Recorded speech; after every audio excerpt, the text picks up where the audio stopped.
Tسنيم Makki is a student at the Münchia Institute, Department of the Secondary Science.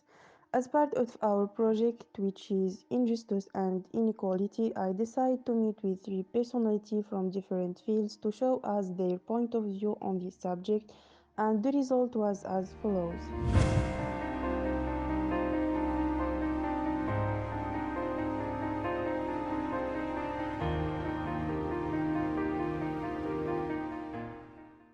Rafika Abdulsamad is a doctor. I live in Billi. I studied in Billi and succeeded in the baccalaureate with an excellent rate, which enabled me to study medicine. Welcome, Doctor, to this meeting. I am honored to host you. Our topic today is injustice and inequality in contemporary society. So, what do you think about this issue and what is your opinion based on your own experience? I was happy with my first university experience, but it only took me on my first day in college. I am subjected to violence because of my hijab, as I found myself facing a difficult choice. Either I give up my religion and my dignity and continue my studies, or I lose my studies and my future in exchange for preserving my religion. I was taken to the police station every day and accused of many cases, which negatively affected my studies, as I lived through many psychological and academic disturbances. But thanks to God, I overcome the difficulties and continue with my studies. But I find myself again facing the same problem.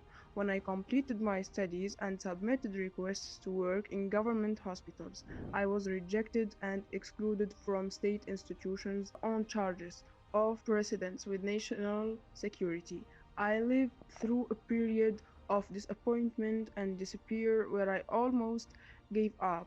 But thanks to God, I overcome the negative energy and opened my own clinic. Thank God my work was successful, and so far I have a large number of patients and a large number of successes as well. So, today, after you achieved success, did you forget what happened? Are you able to tolerate them, and what is your message for them? Of course, no, I will not tolerate them, and my word to society is don't be wronged, for injustice is darkness. You don't have the right to violate the freedoms of individuals, as each individual entity is independent and free to determine its own destiny. And in conclusion, the oppressed is not forgotten, but the scars of the wound remain deep. First, I want to thank you for your kind initiative and the effort you made to make this interview a success. I also wish you the best and the brilliance in your professional career. Thank you, Doctor, for your kind welcome to us and your generosity.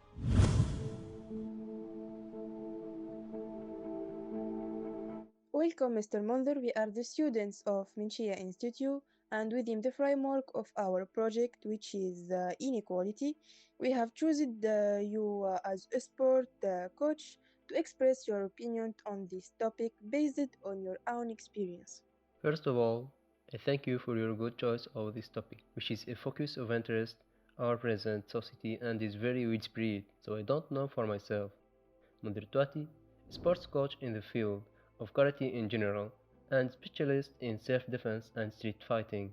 Just as I see that you are a successful coach and you have enough experience, there is no doubt that throughout your career you have been exposed to situations of injustice, racism, or discrimination. First, according to my personal convictions, injustice begins with a person's injustice to himself, and I will address this word to some players, coaches, and parents as well.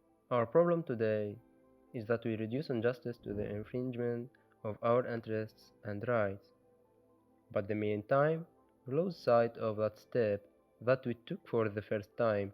We lose sight of the first look, which is of course wrong. The error begins with a poor understanding of the idea from the first time, and it is an injustice to the soul. Therefore, we have paved the way for a certain group of people who adopt injustice in their lives. Among the sins that occurred in front of me, for example, is the buying and selling of matches before they start, where this is measured in material terms, as a distinction is made between the richest and the least rich coaches, as the owners of the rich class enjoy valuable prizes, trophies, and medals. Even if they lose matches, they are considered their property and they have the right to pledge allegiance to them. Also, when the coach is a member of the association and has great influence and powers, he automatically wins the matches. If I according to what I understood, discrimination here is of many types, material, class, etc. But what is the solution to that? In my opinion, I see that only with work can we eliminate discrimination. If your work is perfect, no one can oppress you, and the rules and the public will see that. You are now in front of the camera lens, so what message do you want to convey to each listener? If tyranny was a man, and he wanted to know himself, he would have said, I'm evil, my father is injustice, my mother is abuse, my brother is treachery, my poor sister, my uncle is ignorant, my ignorant clan, and my homeland is ruined. And as the prophet, may God's prayers and peace be upon him, says, beware of injustice. Injustice will appear as darkness on the day of rising. Fear avarice.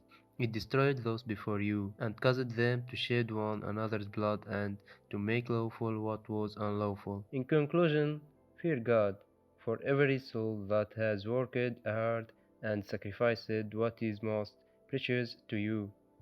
Thank you, Mr. Monzer, for this intervention. We wish you the best in your career and more success, God willing. Well, I'm so pleased to introduce myself to you. My name is Maher Mahmoudi. I'm a teacher of educational technology at the Institute of Kemenchia School from Souq Lahad, delegation of the state of Billi. I'm also an activist in civic society. I have several engagements.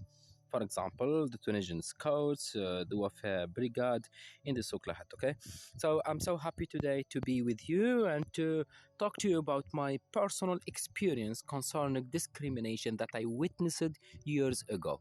Welcome, Mr. Maher. I introduce myself, Tسنيم المكي, a student of Science of Dementia Institute, and within the framework of our project, which is Injustice and Inequality in Contemporary Society, I choose you as an active figure in civil society to urge us about your experience in this subject that raises controversy in our present society.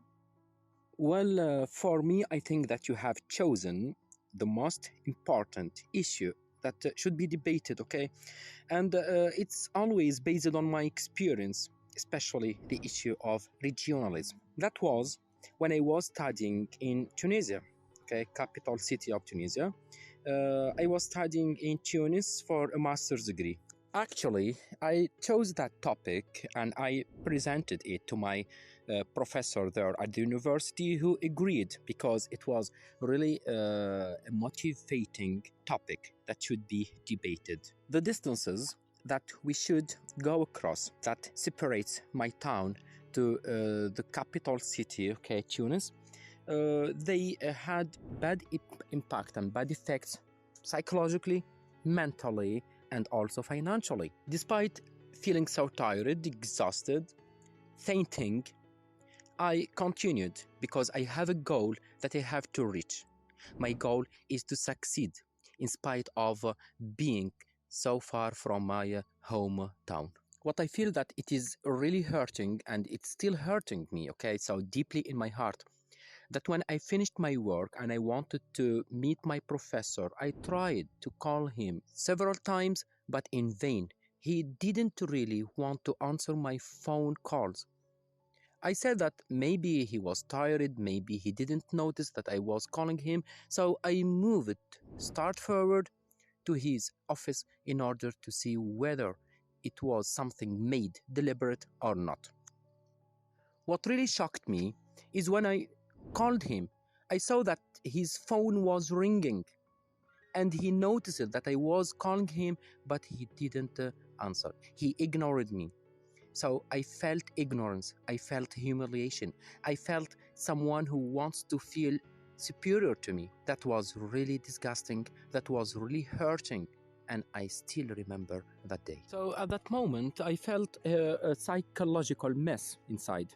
Really, it was like a rage. Okay, I was raging.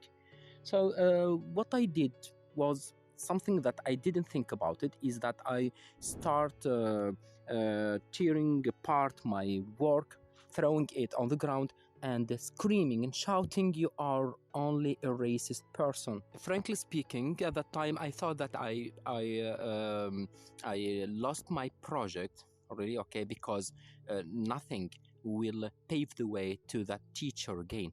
So I felt really terrified. I felt depressed. I felt really someone who is suffering from loneliness. But in vain, I had no choice. Why? Because I felt really inferior to that person. I remember that at that time there was a gentleman, there was someone who was watching me carefully.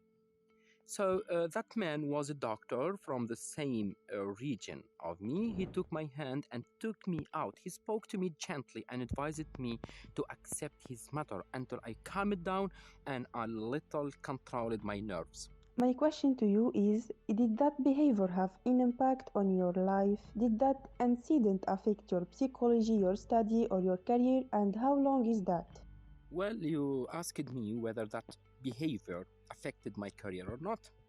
Okay, so my answer is of course. That affected my career. After what happened to me, I did not try again. I did not study the master's level again. And for this moment, I hated the word studying, and I especially hated the word master.